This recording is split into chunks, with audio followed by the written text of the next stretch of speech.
ছেলে যাবে শ্বশুর বাড়ি, সঙ্গে যাবে কে? ওই দেখো না হলো বেড়াল, কোমর বেঁধেছে, কোমর বেঁধেছে, কোমর বেঁধেছে।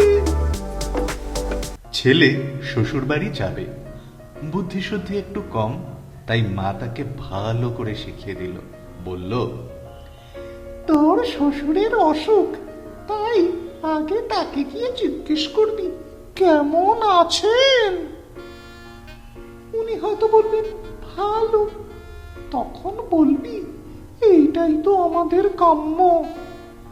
তারপর তিনি কি পথ্য করছেন জানতে চাইবি, তিনি কিছু একটা বলবেন, তুই তখন বলবি অতি উপাদেয় পথ্য, রোজ খেলে তাড়াতাড়ি সুস্থ হয়ে উঠবেন আশা করি।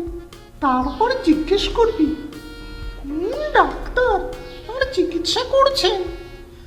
ডাক্তারের নাম শুনে বলতে পারবি তো তরুণ ডাক্তার, খুব তাড়াতাড়ি ভালো হয়ে যাবেন। আর সব সময় হাসি হাসি মুখ করে থাকবি, কেমন?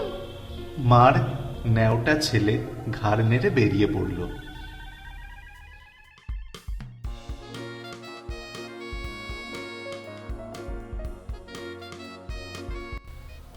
শ্বশুর মশাই রোগের জ্বালায় বিছানায় শুয়ে ছটফট করছেন।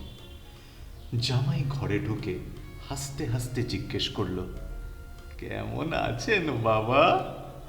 আর বাঁচার ইচ্ছে নেই, এবার মরলেই বাঁচি, এটাই তো আমাদের কাম্য, তাকে পথ্য করছেন এখন আপনি। ঘোড়ার ডিম, বাহ বাহ, অতি উপাদেয় পথ্য, রোজ খেয়ে যান, ভালো হয়ে যাবেন আশা করি। তা কোন ডাক্তারকে দেখাচ্ছেন? জম। খুব ভালো ডাক্তার, বেশ নাম করা ডাক্তার, আপনি দেখান দেখান।